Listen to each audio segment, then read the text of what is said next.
আসসালামু আলাইকুম, welcome to our Facebook page and YouTube channel. আশা করি সবাই ভালো আছেন। আজকে নতুন আরেকটি ভিডিওতে স্বাগতম।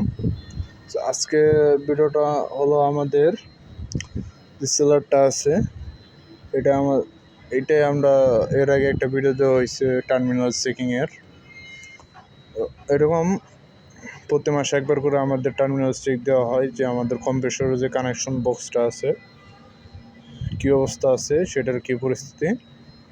তো কিছুদিন আগে যে আমাদের চেলারের একটা কম্প্রেসর চেক দিয়ে হয়েছে, তারপর একটা চেক দিতে যে আমরা লক্ষ্য করি যে আমাদের ওই কম্প্রেসরের যে কানেকশন পোর্টটা আছে বা টার্মিনালটা আছে ওইখান দিয়ে গ্যাস লিক করে, আমাদের কম্প্রেসরের ভিতরে যে গ্যাসটা আছে ওটা লিক করতেছে। তো কেয়ার করার সাথে সাথেই আমাদের সার্ভিস টিমকে জানানো হয়েছে, আর প্রাথমিক আমাদের যে করণীয় ওই লিকটা অফ করার। আমরা যে আঠাটা থাকে লিক বন্ধ করার জন্য ওইটা আমরা লাগিয়ে দিচ্ছি। এরপর আমাদের যে সার্ভিস টিম আছে ওনারা আসছে, আইসা ওই দিন রাত 12টা পর্যন্ত ছিলাম। আমরা 12টা পর্যন্ত কাজ করছি যে আমাদের কম্প্রেসরে যতটুকু গ্যাস আছে একটা টার্মিনালে, একটা কম্প্রেসরে সম্পূর্ণ গ্যাস আমরা বের করছি। বের করে এই যে এখানে সিলিন্ডার আছে দুইটা, এই দুইটা সিলিন্ডারে ওই গ্যাসগুলো রাখা আছে। একদিন তো গ্যাস বের করতে লাগছে। এরপর ওই দিন তার 2 দিন পর আবার আমাদের যে সার্ভিস টিম আছে ওনারা আসছে, আইসা দেন আমরা আমাদের কম্প্রেসরের যে টার্মিনাল আছে বা কানেকশন পোর্ট আছে সম্পূর্ণ খোলা হয়েছে, চেক দেওয়া হয়েছে কী সমস্যা। এরপর মূলত আমরা সমস্যা পাইছি আমাদের যে কানেকশন পোর্টটা আছে ওইখান দিয়ে লিক হয়েছে। সো এরপর ওনারা যে আঠাটা আছে লিকেজ বন্ধ করার জন্য ওই আঠাটা দিয়ে রেখে গেছে। আর এরপর ওই আঠাটা দেওয়ার পর এখন আমি ওইটা দেখাতে পারতেছি না, কারণ টোটালি প্যাকেট করা আছে পলি দিয়ে, যাতে এখন যেহেতু বৃষ্টি বাদলের দিন যাতে পানি না যায় তার জন্য। আর ওই টার্মিনাল বা কানেকশন বক্স খুলছি আজ থেকে 2 দিন আগে, তো ভিডিওটা ছাড়া হয় নাই। আজকে ওইটার ভিডিওটা আপলোড করব, দেখতে পারবেন।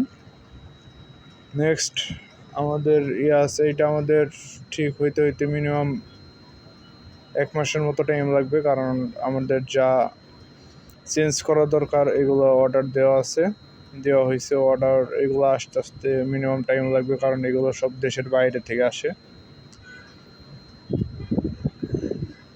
এরপর আরেকদিন আসবে আমাদের সার্ভিস টিম, আসার পর ওনারা শুধু যাতে কম্প্রেসরে অন্য কোনো সমস্যা না হয় এর জন্য যতটুকু শুনছি যে নাইট্রোজেন গ্যাস দিয়ে যাবে, গ্যাস দিয়ে প্রেশার দিবে যাতে আদার্স কোনো প্রবলেম না হয়। এরপর যখন আমাদের ওটা টোটাল পারমানেন্ট ফিক্সড হয়ে যাবে সমস্যাটা, তারপর ওই নাইট্রোজেন গ্যাসটা বের করে সেলারের যে গ্যাসটা দেওয়া হয় 410 এই গ্যাসটা দেওয়া হবে। নেক্সট যখন গ্যাস দেওয়া হয় ওইটা আশা করি যদি থাকা হয় আমার, তাহলে ভিডিও করব। আর যখন গ্যাস বের করা হয়েছে তখন মূলত আমি ছিলাম না, আমার টিমের যারা আসছিলো, আমার টিমের থেকে 2 জন ছিল, আর আমাদের সার্ভিস টিমের থেকে ছিল 2 জন 3 জন এরকম। আর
সবাই ভালো থাকবেন, সুস্থ থাকবেন। আর যে আমাদের কম্প্রেসর খোলার যে ইয়াটা বা কম্প্রেসরের যে টার্মিনাল বক্স এটা খোলার যে ভিডিওটা করা হয়েছে, এখানে মূলত আমি ভয়েস দিতে পারি নাই, কারণ রানিং কাজে থাকা অবস্থায় এগুলা করা সম্ভব হয় নাই, তার জন্য ভয়েস দিতে পারি নাই। সবাই আমার ফেসবুক পেজ অ্যান্ড ইউটিউব চ্যানেলটি সাবস্ক্রাইব অ্যান্ড ফলো দিয়ে রাখবেন, আমার পাশে থাকবেন যাতে আরও ভিডিও আমি দিতে পারি। ধন্যবাদ। সবাই ভালো থাকবেন, সুস্থ থাকবেন।